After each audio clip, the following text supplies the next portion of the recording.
Okay, welcome guys. This is the update to the hotel acquisition or construction development model. And the update is on the development and acquisition tab. So we did a couple things. Number one, I reformatted all the numbers so any zero shows up as a dash. The first big logical update is in the way that you can define what gets financed from this. So you can simply do it by row and just define, is it financed, yes or no? If yes, how much percentage is it financed for? And all of that will flow right to the debt schedule right here. There's no more defining the end month of draws. Before, it would look at the total cash flow of everything, and just any negative cash flow up to a certain month would come into here based on a percentage defined here. But I realized after a couple of clients were using this that some things might be financed on here and some things might not be subject to financing at all. And so it becomes difficult to manually adjust that. So now you can actually just pull the lever here and say, is it financed, yes or no? If yes, how much percent? There, that goes into your first construction loan. And then you can always flow this into the P&I directly if they're, let's say there's no interest period and everything happens in month one. Whoops. Then this would flow right to here. And let's say, just pretend these weren't here. These were zeroed out. You'd have all your initial costs whenever month that happens. It would be here. Make sure this is the month that that is happening, and they'll just flow right to the P&I if there is no interest only loan. If there is an interest only loan, then yeah, it works as you know it to work. But it's just pulling now from a better logical standpoint with these levers here. The only other update we did was the staff. So now, before you would put the starting monthly salary, and then that would automatically go to year one no matter what.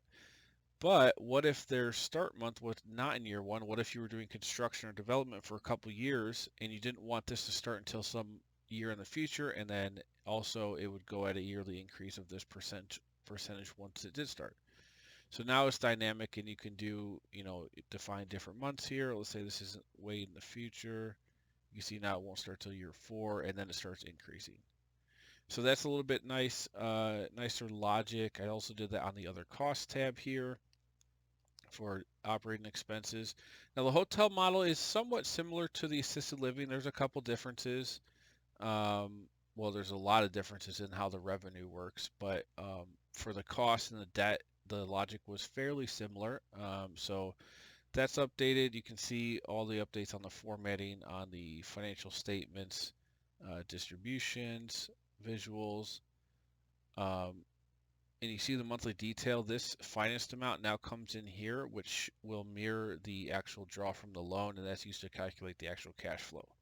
So you have total operations, total spent on capex, which is your development, construction, or acquisition. That will then flow, reduce debt amount, and then you get a final cash flow per period based on that on a monthly basis. And then that all runs through optionally a just general distribution where you define the rates, or you can use the optional cash flow waterfall that has internal rate of return hurdles.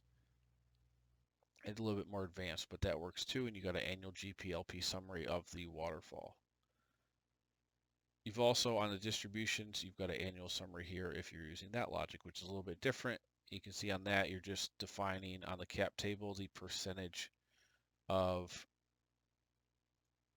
essentially common stock that goes to each group in the total. So this is saying 75% goes to um, LP, 25 to GP, and that's just a straight split the whole time.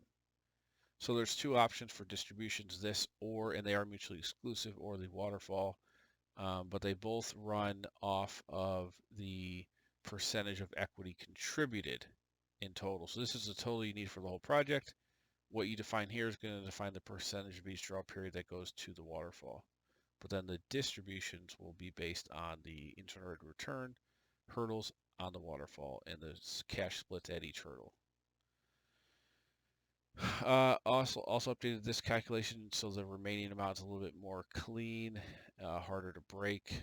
Um, and then I think that is everything.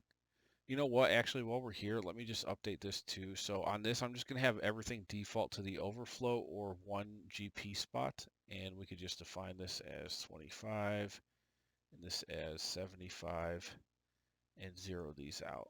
So it's just defaulted to the most simplistic way possible. And if you want to add more groups here with other percentage contributions and distributions, you can do that, and this will tell you if you've gone over or under the total, which obviously you should always be allocating 100% of the required capital and resulting distribution rates. Okay, so yeah, I think just these small updates I did are going to make this usable for a lot more people, and also for those that can use it, it's just going to be easier to manipulate without having to change any logic. Now there's one other template I'll do today. I got an update video for it, which is the mixed use, which also uses this debt schedule type with a draw over time based on a construction or development and a percentage. And then I think that's all the templates that had this will be fully updated. Everything else works just as per usual. All right, guys. That's all I got for you on this one. The model will be at smarthelping.com if you want to buy this template for $45. It'll be in the real estate bundle, which is $310, or you could buy it individually for $45. And I'll see you guys on the next one. Don't forget to like the video, subscribe.